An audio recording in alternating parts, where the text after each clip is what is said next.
Hello, this is Spellswise MTG, and today we're going to be starting a new series, an Archetype guide, and this is the Blink category. So in this new series I'm going to look at archetypes and their commanders, the colours, the best synergy cards, and the pros and cons of that archetype. So first, Blink is mainly in all colours, with the majority of commanders residing in white, blue, green. So what is blinking? Blinking is where a creature or any permanent is exiled, then returns to the battlefield under its owner's control, or your control, depending on what it says. So you get to reuse enter the battlefield abilities, leave the battlefield abilities. So the first commander is in Esper, Aminati the Fate Shifter. +1, you can draw a card and put a card back on top of your library. The -1, exile target creature you control and return to the battlefield, there's a blink part of it. And then the -3, we don't really care about that. But that's a blink commander in Esper. You can have them in Blacklists, I think it's Inkai's, I don't know, with Omnath Locus of Creation. When it's battlefield, draw a card, there's a blink part about it. And then you can also play stuff which cares about lands to trigger landfall abilities, so you can play Wood Elves, Farhaven Elf, you can blink those. Avenger of Zendikar, that cares about lands, but it's just play a lot of blink cards which care about lands. You can also play Dockside Extortionist as well, which is amazing in a blink deck, as it goes infinite with a lot of things, like not Eldrazi Displacer, but a lot of things in general. Next we have Azorius Brago. This is mainly the CEH blink deck. This usually wins with a combo and just gets a lot of value by blinking stuff to untap artifacts, blinking things like Reflector Mage to bounce stuff to people's hands. And finally we have, well, not finally, but second to last we have Brant with Roon of the Hidden Realm. This is a 5-mana 2/2, no, not 2/2, Vigilance Trample 4/4, and you can pay to tap it and then exile target creature until the beginning of the next end step. That's my blink commander. I have a Roon deck. And the next one is Amarath Illustrious from Commander Legends. That costs 3 and Bant. When a non-token permanent enters the battlefield, well, I think it's just a permanent enters the battlefield, reveal the top card. You may look at the top card of your library, and you may reveal it. If it's the same permanent that's entered the battlefield, you reveal the card and put it on top, so you can blink stuff and get extra value from that. Roon is more of a provides the blink, and Amareth gets value from blinking, so you can put Amareth in Roon, you can put Roon in Amareth, depending which one you prefer.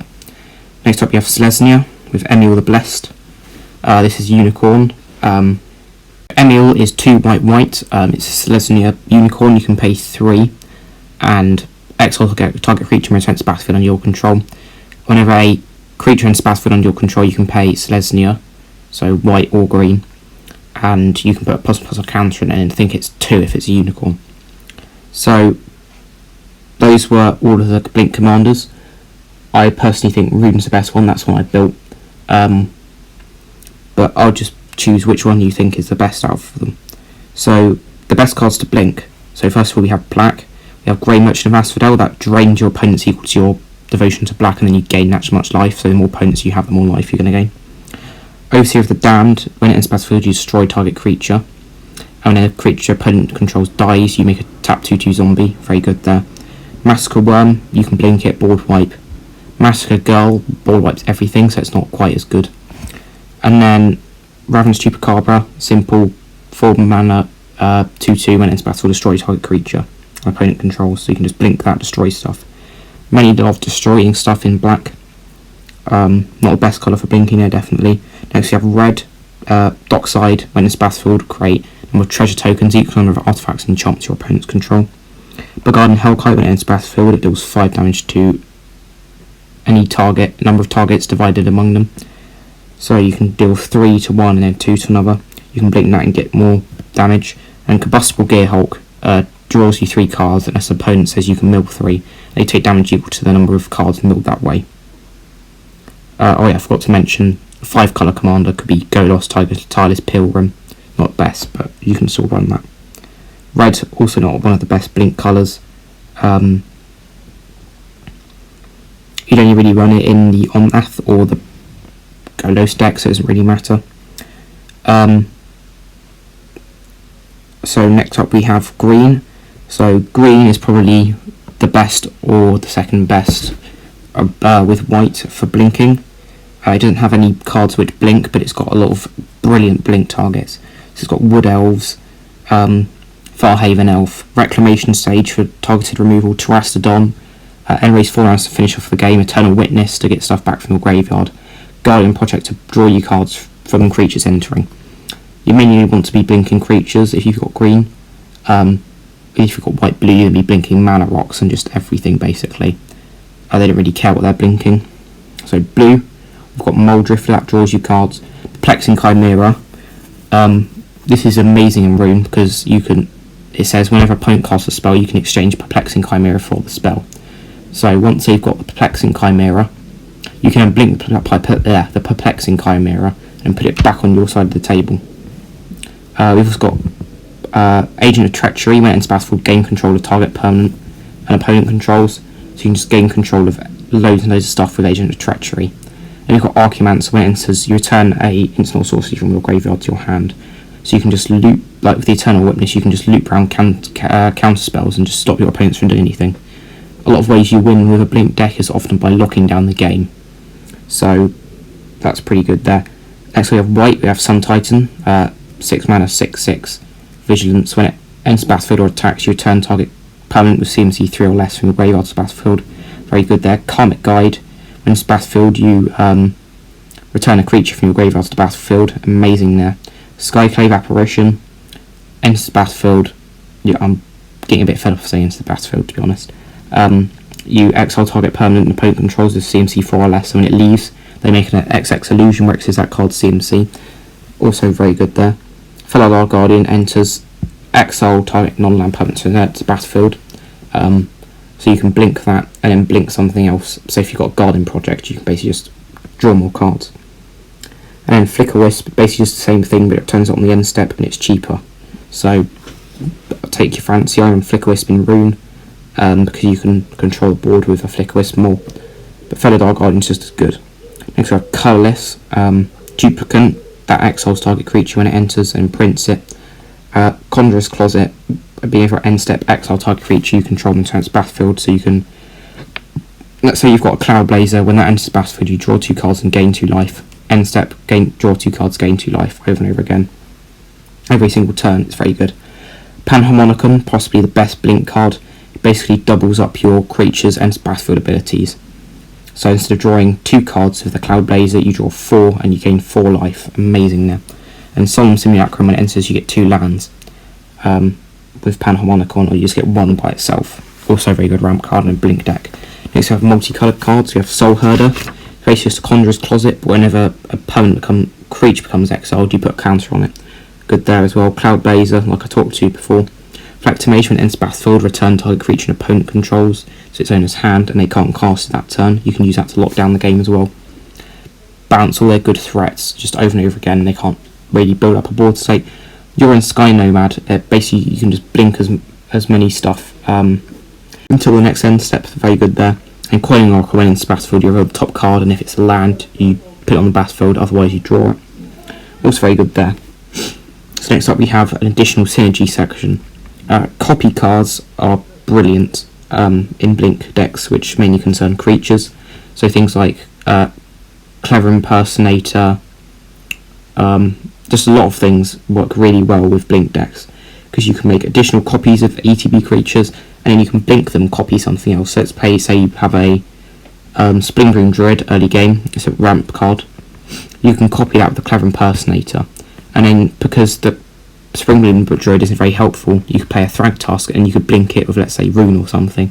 You can have it another Thragtusk, which is far better than just having a Splindering Druid. Also, the good thing about Clever Impersonator is you can copy any non-land permanent, so you can copy your opponent's enchantments and stuff. More additional synergy, I find, in Roon especially, anything which allows you to cast things at flash speed are amazing, because you've often got things like Seedborn Muse and Merc Fiend Liege to untap all your creatures, and because you're getting additional mana off those untaps, you need something to play. So Seedborn Muse combined with Leyline of Anticipation is amazing. Or Vivian Champion of the Wild I run in my Roon deck as well. So things which cast makes there. Things at flash speed work very well in these sorts of decks as they're often quite reactive. So the pros of a Blink deck are, so if you like controlling decks, these will be good for you because they've got lots of removal. They often win by amassing loads and loads of small creatures, like 2/2s, 3/3s, doing a lot of looping as well with instant sorceries, just blinking them every turn, bringing back like counter spells or fierce guardianships to your hand, and then just casting them and countering stuff. And then playing something like a Triumph for the Hordes or Enrace Forerunners to finish off the game. Cons against of this, as they are bad against board wipes. It's on board wipes, that's you're gonna have to start from the beginning. You can run protection spells like, or just counter spells are pretty good as well. I run Fierce Guardianship in my Roon deck, because you have your commander out quite a bit. Negate is a very good budget option. Obviously you've got your more money, Force of Will, Practice of Negation, Force of Negation. Those 3 counter spells are brilliant in this sort of deck. Mystic Snake maybe, but that's not particularly good in Roon, I find. I don't have one in my Roon deck because you can't blink it and then counter something, because Roon puts stuff back at the end step. More cons, creatures that prevent ETBs like Hushbringer, Blade Ring, Griff. There's some other stuff as well. Anything which stops enter the battlefield abilities are very annoying, because that's what your deck runs around. So I often run removal, which doesn't care about into the battlefields, like Beast Within in my Roon deck. Swords Plowshares if you're playing white. Just make sure you have ways to deal with the ball without enter the battlefield abilities, because those can absolutely ruin you. So, like I said before, the way to win: attack with smaller creatures, which have removal attached to them, like, I don't know, Reflector Mage, Duplicant, and increase their power to Triumph for the Hordes, Enrace Forerunners. Or another route you can go do, which I did the other day, is just blow up everyone's lands with Terrastodon. I blinked it like 5 times or something. And I blew up all my opponent's lands. It was a 1v1. I went down to a 1v1, and I just blew up all his lands, and he couldn't do everything because all of his lands were 3/3 elephants. And to be honest, it's quite funny just watching their board be filled up with 3/3 elephants. Anything other with like greenness blink decks, you're often going to run with a combo because you can't really do much with the small creatures. So things like Icecrown Scepter, Dramatic Reversal, are especially good in Brago because you've got a lot of mana rocks which you can blink, like Gilded Lotus, Thran Dynamo. You can also run things like Peregrine Drake, Naru Maya, I think, and Ghostly Flicker, because that flickers 2 permanent, so you can make infinite mana with that. And there's some other combos as well you can probably find on EJ Direct if you're looking for one in your colours. So I think that'll be all for today. Thank you for watching. I hope you have a good Christmas. I didn't do a Christmas special because I didn't really want to. I want to make these episodes timeless, so they don't really matter if you're watching it later. So have a good Christmas. Thank you for watching, and goodbye.